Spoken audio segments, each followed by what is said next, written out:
ہے پہلی بار جب ہم گناہ کرتے ہیں تو ہمارے دل کو تکلیف ہوتی ہے، پھر وہی گناہ دوبارہ ہوتا ہے، پھر تیسری بار ہوتا ہے، اور دھیرے دھیرے انسان کو نا فرق نہیں پڑنے لگتا. یہ چیز بالکل ریئلٹی ہے، میں بالکل ریئلٹی کر رہی ہوں. کوئی ایک گناہ، چلے ہمارا دل ابھی صاف ہے، ہم نے کوئی ایک گناہ کر لیا ہے نا، اس چیز کو لائٹ بالکل نہیں لینا ہے کہ ہم نے گناہ کر لیا تو ہم توبہ نہ کریں، ہے نا. ہم نے کوئی گناہ کر لیا، فرسٹ ٹائم ہم نے توبہ نہیں کیا، وہ نقطہ پڑا ہوا ہے. سیکنڈ ٹائم ہم اسی کو کرتے ہیں تو ہمیں تھوڑا سا کم تکلیف ہوتی ہے، پھر کرتے ہیں 2 4 دن 5 دن ہم کسی گناہ کو کرتے جاتے ہیں تو پھر ہمیں اس گناہ کی عادت بن جاتی ہے، دوسرا وہ گناہ نہیں لگنے لگتا. ہمارا جو گلٹ ہے کہ ہم نے یہ گناہ کر دیا، وہ گلٹ کم ہونے لگتا ہے، اور اس طریقے سے ہم گناہ گار بن جاتے ہیں، ہمیں گناہوں کی عادت پڑ جاتی ہے. ہمیں گناہ لگے گا ہی نہیں تو ہم توبہ کیسے کریں گے؟ ہم توبہ تبھی کریں گے نا جب ہمیں کوئی گناہ کی طرح لگے. جب نہیں لگ رہا ہے تو پھر بندہ توبہ کیوں کرے گا؟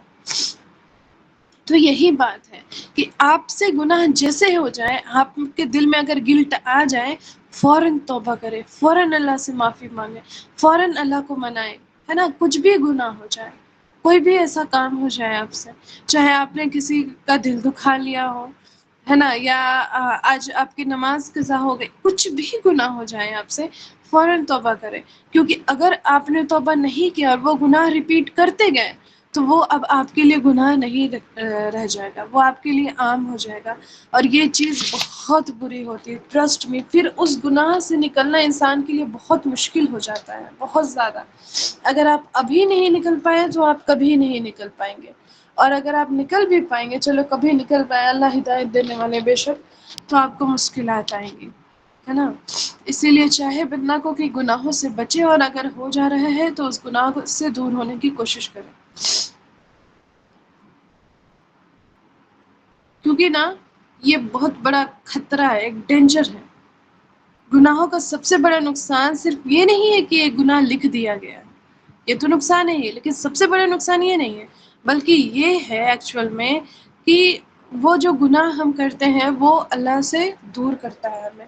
آگے یہ چیز اور اچھے سے بتایا گیا، آپ دیکھیں آیت نمبر، آگے بڑھتے ہیں. کَلَّا إِنَّهُمْ عَنْ رَبِّهِمْ يَوْمَئِذٍ لَمَحْجُوبُونَ، ہرگز نہیں، بے شک اس دن وہ اپنے رب سے پردے میں رکھے جائیں گے. کون لوگ؟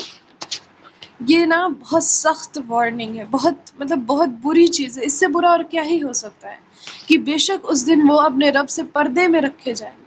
سوچے نا، کون نہیں چاہتا اپنے رب کو دیکھنا؟ اپنے رب کو دیکھنا نا سب سے بڑی نعمت ہے، سب سے بڑی نعمت. ہمیں یہ تمام نعمتیں ملی ہوئی ہے اللہ کی طرف سے، تمام نعمتیں. لیکن آپ سوچے نا کہ جس نے آپ کو اتنا، آپ کا جو کیئر ٹیکر ہے، جس نے آپ کو اتنے دن سے سنبھالے رکھا، آپ کی ساری ضرورتیں پوری ہوئی، آپ کو اتنی ساری نعمتیں ملی. ہم نے نعمتوں کے بارے میں پڑھا نا، آپ لوگوں نے اسائنمنٹ میں بھی یہ ساری چیزیں لکھی تھی کہ نعمتیں کیا ہیں ہمارے بیچ، ہے نا، اتنی بڑی بڑی نشانیاں. اب اتنا سب کچھ جس نے بنایا ہے، جس رب نے بنایا ہے، جس رب سے ہم اتنی محبت کرتے ہیں، ہم اتنے تقویٰ حاصل کرے ہیں، کیا ہم اس رب کو نہیں دیکھنا چاہتے؟ بالکل دیکھنا چاہتے ہیں. اس سے بڑی خوشخبری، اس سے بڑی نعمت اور کیا ہوگی کہ ہم اپنے رب کو دیکھیں گے. لیکن وہ لوگ جس نے اللہ کو جھٹلایا، وہ لوگ جس نے قرآن کو جھٹلایا، وہ لوگ جو شرکسی تھے، جو گناہوں میں ڈوبے ہوئے تھے، جن کے دل پر جنگ لگی ہوئی تھی، تو اللہ فرماتے ہیں کیا؟ انہم عن ربہم یومئذ لمحجوبون، کہ وہ اپنے رب سے پردے میں رکھے جائیں گے، یعنی کہ وہ اپنے رب کو نہیں دیکھ پائیں گے، بالکل نہیں دیکھ پائیں گے. کتنی بری بات ہے کہ انہوں نے اللہ کی طرف سے آئی ہوئی ہدایت کو ریجیکٹ کر دیا، اور قیامت کے دن اللہ نے اس کو ریجیکٹ کر دیا. وہ اللہ کو نہیں دیکھ پائے گا، ہے نا. اور دیکھے گا تو کیا دیکھے گا؟ صرف اور صرف اس کے سامنے جہنم کی آگ نظر آئے گی. وہ اپنے رب کو بھی نہیں دیکھ پائے گا. رب کو دیکھتا تو معافی مانگتا، مطلب کیا بولے میں، معافی تو خیر نہیں ملے گی اس وقت، لیکن اپنے رب کو دیکھتا ہے ایٹ، لیکن وہ بھی نہیں ہوگا. صرف جہنم نظر آئے گی سامنے پہ، اور کچھ بھی نہیں. تو مفسرین نے اس آیت سے یہ بھی سمجھا ہے کہ مومن کے لیے اللہ کا دیدار ایک عظیم انعام ہے. جبکہ ان لوگوں کو اس سے محروم کیا جائے گا۔ سب سے عظیم، اب یہ چیز تو آپ سب کو پتہ ہے، سب کے دل میں یہ چیز ہوگا کہ ہم اپنے رب کو دیکھیں گے ایک دن، اور جو شخص اس سے محروم رہ گیا تو اس کے لیے اور کیا ہی بربادی ہونی چاہیے۔ خیر آگے بڑھتے ہیں ہم۔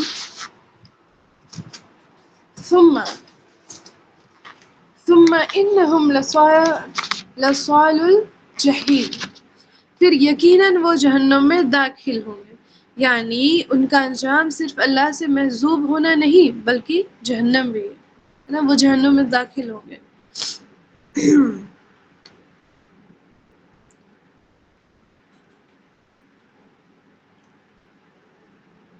کہاں ہوں؟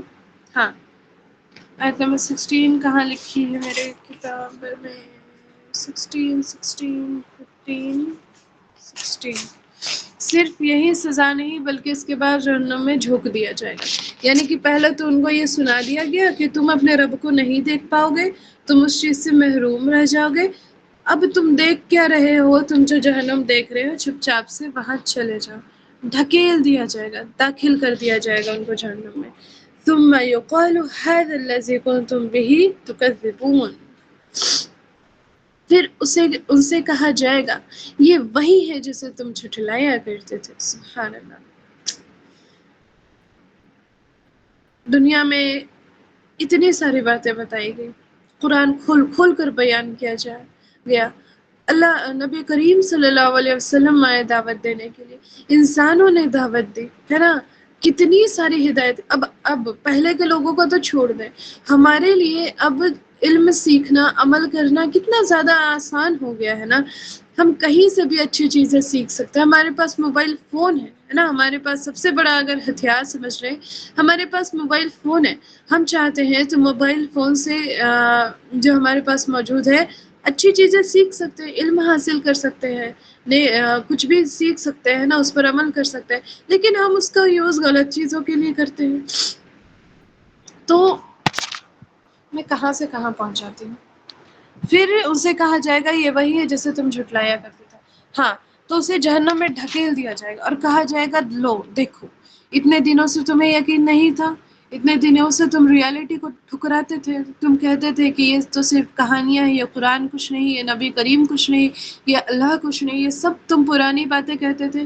اب جب اس میں ڈھکیل دیا جائے گا اور کہا جائے گا کہ لو دیکھ لو، یہی ہے جس کو تم جھٹلاتے تھے، یہی ہے جس پر تم یقین نہیں کرتے تھے، یہی قرآن کی باتیں ہیں جس کو تم سن کر کے کہتے تھے، تم اگنور کرتے تھے، تم نہیں پڑھتے تھے قرآن کو، تم نہیں سمجھتے تھے، تم پوری طریقے سے اگنور کرتے تھے، جھٹلاتے تھے، یقین نہیں کرتے تھے، تو جاؤ جہنم میں چلے جاؤ، کر لو اب یقین، ہے نا۔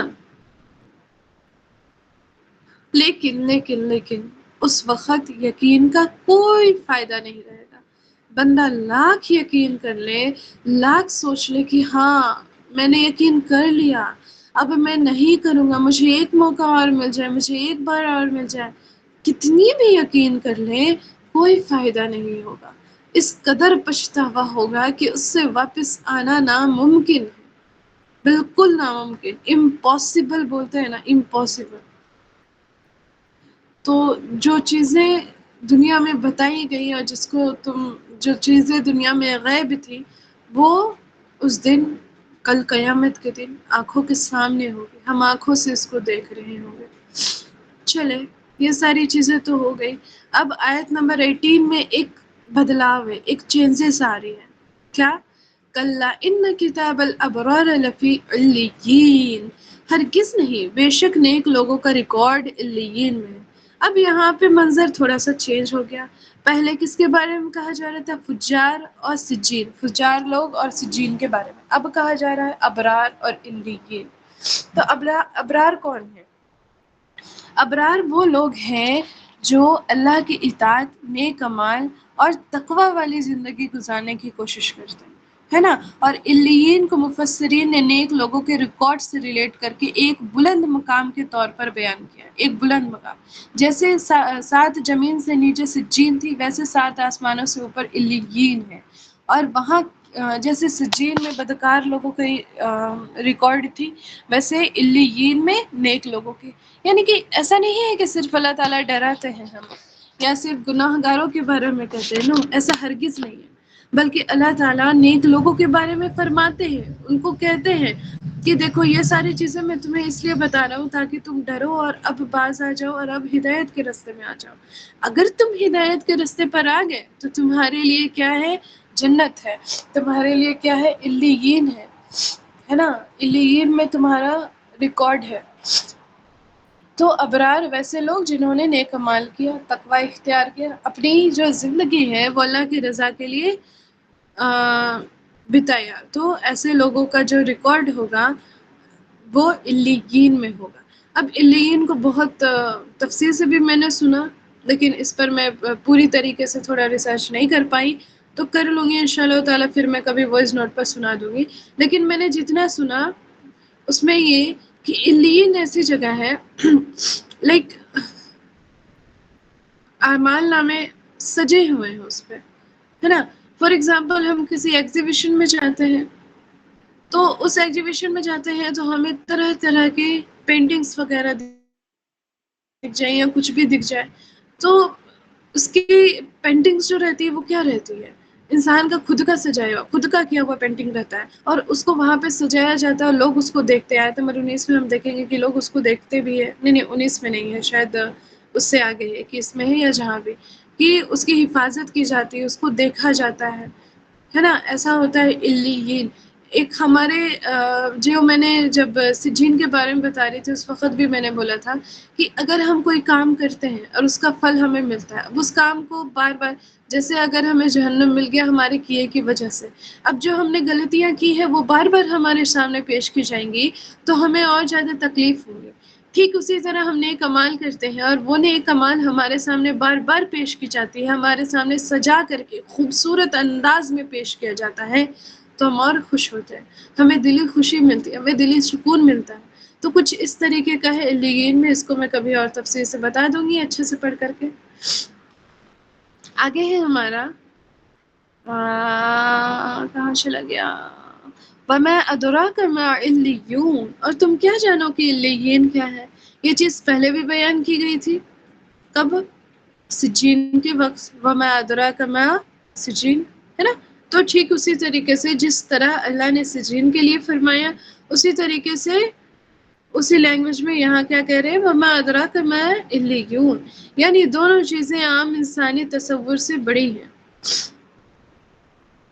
ہے نا۔ اب تمہیں کیا پتا یہ علیین کیا ہے، یہ اللہ تعالیٰ آگے فرمائیں گے۔ تو دیکھیں نا کہ قرآن کیسے چیزوں کو بیلنس کرتا ہے، کیسے بیلنس کر کے چلا گیا کہ پہلے وارننگ دی گئی، اس کے بعد ہوپ دیا گیا، ہے نا۔ پہلے پوری طریقے سے وارننگ دی گئی، کہا گیا کہ ایسے لوگوں کے ساتھ ایسا ہوگا، یہ ہوگا، وہ ہوگا۔ اس کے بعد بندہ پوری طریقے سے ڈر گیا کہ ایسا ہونا ہے ہمارے ساتھ۔ کوئی قرآن سن رہا ہے فرسٹ ٹائم تو اس کو لگے گا ایسا ہونا ہے ہمارے ساتھ، یہ کیا ہونا ہے، پھر تو ہماری بربادی طے ہے۔ تو وہاں پہ اللہ تعالیٰ آیت کو چینج کر کے آیت نمبر 18 سے ایک ہوپ دکھاتے ہیں، نہیں میرے بندے، یہ تمہارے ڈرنے کے لیے ہے، اور ساتھ ہی ساتھ تم اگر توبہ کر لو گے تو تم اس سے بچ جاؤ گے، اور بچنے کے بعد تم کہاں آؤ گے؟ نیک لوگوں میں آ جاؤ گے، ہے نا۔ تو اللہ تعالیٰ وارننگ کے بعد ہوپ دینے والے، ایسا نا قرآن چیزوں کو بیلنس کرتا ہے۔ خیر، ہماری جو آخری آیت ہے وہ ہے کتاب مرقوم، ایک لکھا ہوا ریکارڈ۔ تو اس سے پہلے کیا فرمایا گیا کہ تمہیں کیا پتا کہ علیین کیا ہے؟ پھر فرمایا جا رہا ہے ایک لکھا ہوا ریکارڈ، نیک لوگوں کے اعمال بھی ریکارڈڈ ہے، اور کس میں؟ علیین۔ تو اس کا مطلب کیا ہے کہ جیسے ہماری چھوٹی چھوٹی غلطیاں جو ہیں وہ نوٹڈ رہتی ہیں، ویسے ہی ہماری نیکی بھی نوٹ کی جاتی ہے، چاہے ہم چھوٹی سی بھی نیکی کر دیں۔ جیسے ہم کسی کو دیکھ کر کے مسکرا رہے ہیں، ہم کسی کو پانی پلا رہے ہیں، ہم کسی کے ساتھ اچھا سلوک کر رہے ہیں، یا بڑی سے بڑی نیکیاں جیسے ہم بڑے روزے رکھ رہے ہیں، ہم حج کر رہے ہیں، ہم عمرہ کریں، تمام چیزیں ریکارڈڈ ہیں، تمام چیزیں۔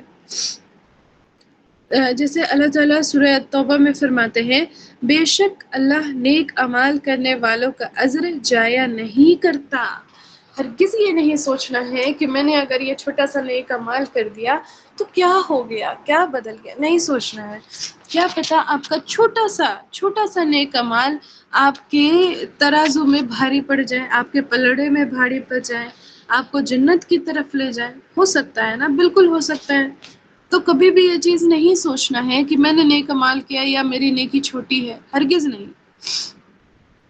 اللہ تعالیٰ قرآن میں فرماتے ہیں سورہ زلزلہ، جو ذرہ برابر نیکی کرے گا وہ اسے دیکھ لے گا، یعنی کہ ذرہ برابر نیکی۔ اب ذرہ برابر نیکی کیا ہو سکتی ہے؟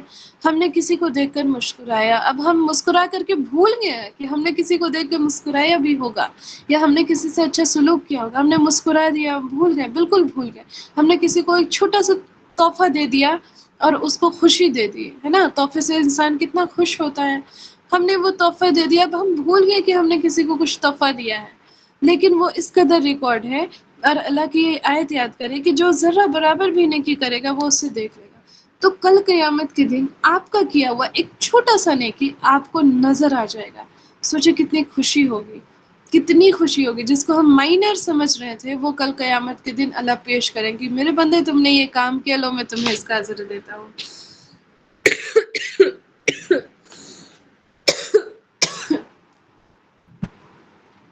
تو دیکھیں، یہاں تو ہم نے آیت نمبر 20 تک پڑھ لی۔ اب یہاں سے آپ ذرا غور کریں کہ جتنی آیتیں ہم نے پڑھی، آیت نمبر 12 سے اگر غور کیا جائے، 12 to 20 تک ہے نا، یا 9 to 20 تک سمجھ لیں، نہیں 9 to 20 تک، سوری 12 میں کہاں بول رہی ہوں، 9 to 20 آیت تک ہم نے ابھی پڑھی۔ تو وہاں پہ ہمارے سامنے کیا ہوا، ذرا غور کرے تو ہمارے کو دو راستے نظر آ گئے، ہے نا؟ ہمارے سامنے دو راستے کھل کے نظر آ گئے۔ پہلا راستہ گناہ، ہے نا؟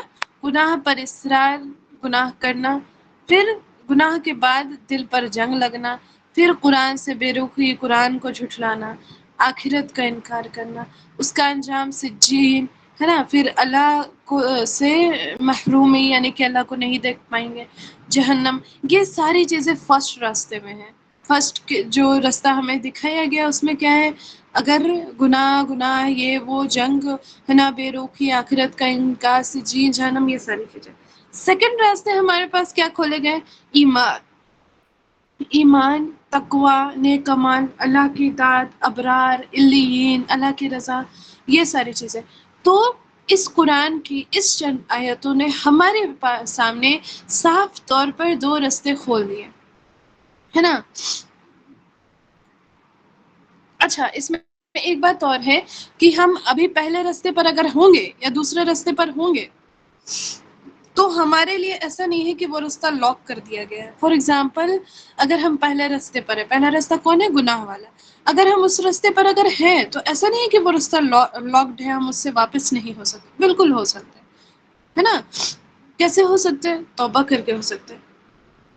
تو جب تک ہمارے پاس زندگی ہے، جب تک ہم زندہ ہیں، ہم اپنا رخ بدل سکتے ہیں، پہلے راستے سے دوسرے راستے پر آ سکتے ہیں، یا دوسرے سے پہلے راستے پر بھی جا سکتے ہیں۔ تو یہ پوری طریقے سے انسان کے اوپر ڈیپینڈ کرتا ہے کہ انسان کیا کرتا ہے۔ اگر وہ چاہیں تو جہنم کے راستے پہ جائیں، اگر وہ چاہیں تو اللہ کی رضا کے والے راستے پر جائیں۔ پوری طریقے سے انسان کے پاس اللہ نے راستے کھول کر کے بیان کر دیا، اس کا رزلٹ بتا دیا، ان کا راستہ بتا دیا۔ اب یہ بندے پر ڈیپینڈ کرتا ہے کہ وہ کرتا کیا ہے۔ اگر آپ پہلے راستے پر اپنے آپ کو پا رہے ہیں، اگر آپ نے آج سے پہلے قرآن کو کہانی سمجھا ہے، اللہ کی اطاعت نہیں کی ہے، آپ کے پاس موقع ہے، آپ توبہ کر لیں، اپنے گناہوں، اپنے قلوب کو، اپنے قلب کو جنگ سے بچا لیجئے اور چلے جائیے دوسرے راستے پر، چلے جائیے علیین کے راستے پر اور فلاح پا لیجئے، ہے نا؟ اگر قرآن سے دوری ہو گئی ہے تو قرآن کی طرف لوٹ جائیے، اگر کسی کا حق مارا ہے تو اس کا حق ادا کر دیجئے، معافی مانگ لیجئے، اگر گناہ کی عادت بن گئی ہے، کسی گناہ کی عادت ہو چکی ہے تو اللہ سے مدد مانگیے کہ مجھے اس گناہ سے بچا لیجئے نا، اور ایک ایک قدم کر کے اس گناہ کو چھوڑ دیجئے۔ تو ایسے کر کے ہم صحیح راستے پر آ جائیں گے۔ تو یہاں تک تھی ہماری سورہ مطففین، یہاں ہماری سورہ مطففین کی آیت نمبر 20 تک مکمل ہو گئی۔ اب جس نے بھی سنا، جس نے بھی غور و فکر کیا، اب اس بندے کے اوپر ہے کہ وہ اپنی زندگی کیسے گزارتا ہے، اس نے اب کیا کرنا ہے، اس نے اب کون سا راستہ چننا ہے، یہ سب کچھ آپ پر ڈیپینڈ کرتا ہے۔ چلے آگے ہم انشاءاللہ تعالی آیت نمبر 20 سے لے کر کے آیت نمبر کہاں تک پڑھیں گے، 30 تک انشاءاللہ تعالی پڑھنے کی کوشش کریں گے نیکسٹ کلاس میں۔ آج کے لیے اتنا ہی، وقت ہمارا ہو چکا ہے۔ کسی کو کچھ کہنا ہے؟ نہیں. اوکے چلیں تحسین کرتے ہیں. وآخر دعوانا ان الحمد للہ رب العالمین. السلام علیکم ورحمۃ اللہ وبرکاتہ. سبحان اللہ وبحمدہ سبحانک اللہم وبحمدک ونشہد ان لا الہ الا استغفرک واتوب الیک. السلام علیکم ورحمۃ اللہ. وعلیکم السلام ورحمۃ اللہ وبرکاتہ. وعلیکم السلام ورحمۃ اللہ وبرکاتہ.